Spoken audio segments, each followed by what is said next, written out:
First things first, I look like a giant nerd. I've got my Rode mic plugged into my phone. So if videoing yourself in public is embarrassing, this is 10,000 times more embarrassing. Had our annual beer pong tournament, we won. We are the champions, my friend. But I am desperately hungover, but still need to get a lot of work done. So don't want to do anything. I want to lay in bed and do nothing, but there's just so much crap I've got to do on Sunday. Really need coffee, so I'm going to Phil's, and then just gonna try and work. Whoa, this is gonna be rough. And we'll keep on fighting till the end.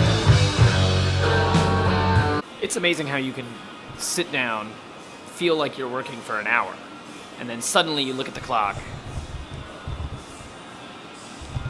and it's almost 8 p.m. I've done no videoing, I've done no filming of anything since I've got here, but I think I have a good idea for a clip. So I'm not sure if you guys have seen this as much as I have, but have you been noticing Halo neuroscience ads on Facebook everywhere?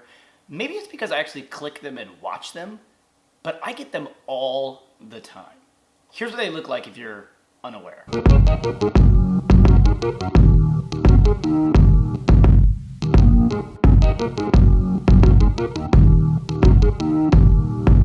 So at first I'm thinking, okay, that's cool. I guess Invictus has their own brand of headphones now. They're trying to get into like the Beats by Dre thing. The goal for Invictus is just to help our members and athletes to the highest level of performance. So then I was like, wait, how does it actually improve your training if they're just headphones? I mean, maybe it's like some sort of walkie-talkie system. I believe that Halo Sport's the future of CrossFit training. I think any athlete looking for an edge should be training with Halo Sport. The video is intentionally vague about what this thing actually is/does, because clearly they're implying it's not just a set of headphones. So that's when I had to go to the website to find out. And here we go. The first ever headset that stimulates the part of your brain responsible for muscle movement. That's right, it's an ab shocker for your brain. Using electromuscle stimulation or EMS technology, the Sportelec stimulates the muscles in your abs to tone, shape, and firm them without you having to do any exercise. No wonder CJ could not look less enthused about endorsing this product. Hello, darkness, my old friend.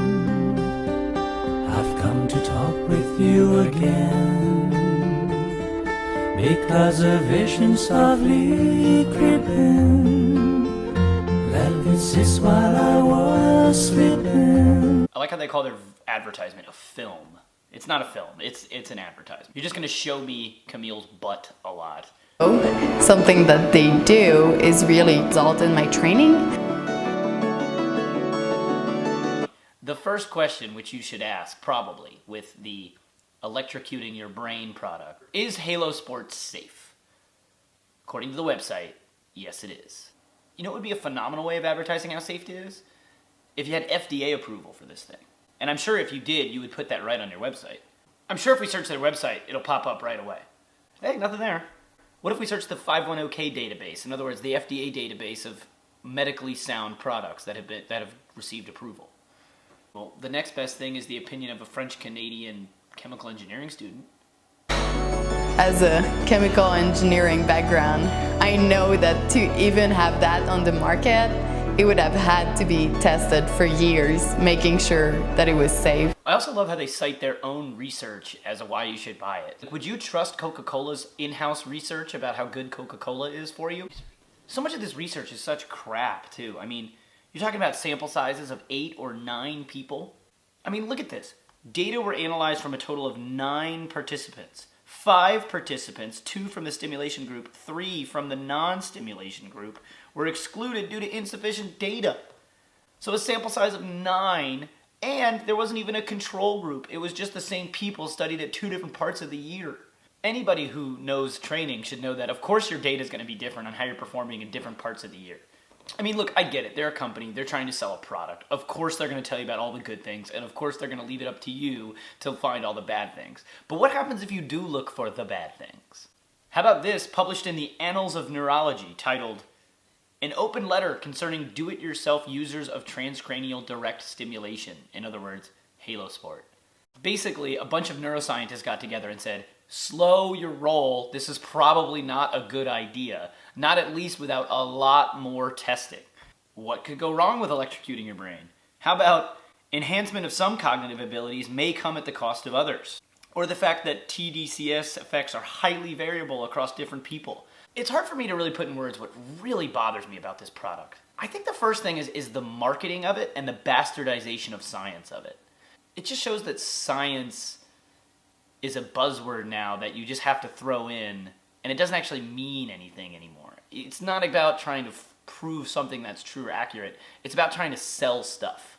And the idea of this kind of like sellout culture of coaches. I mean, there is no way that CJ actually believes these headphones are what's causing his athletes to improve.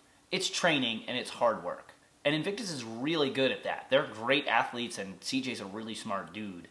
So the fact that he would lend that brand name that he's built to some kind of product like this, and you know he's getting paid for it, is just kind of sad to me. And I don't knock him for it. I think everybody's allowed to make their money.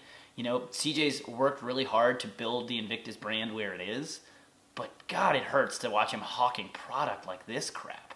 And number two is the idea that the gadgetry of things. These headphones are not going to get you to the CrossFit Games. They're never going to be the difference between you making it to regionals and you not. Not to mention, these things are $750. Consumer tech rule number one. Do not spend $750 on a first generation product. Wait for the third generation product where it's going to cost like $100 and have a whole lot more data and research behind it. Just enjoy the process of slow gains. Stop trying to gadget and gimmick your way through stuff. That's not a recipe for success. It's just not worth electrocuting your head and the potential downfall that there is. And again, I don't think the product itself is dangerous. I'm sure they've built it very soundly. What is dangerous is the unknown side effects that could bring with it 5 years, 10 years, 15 years down the road. And the idea that Invictus is selling it, it just hurts. And it's, again, I don't blame Invictus for trying to capitalize on the brand they've built, but selling brain electrocution headphones just sounds so gimmicky. I guess at the worst, you have a good pair of headphones to listen to music to.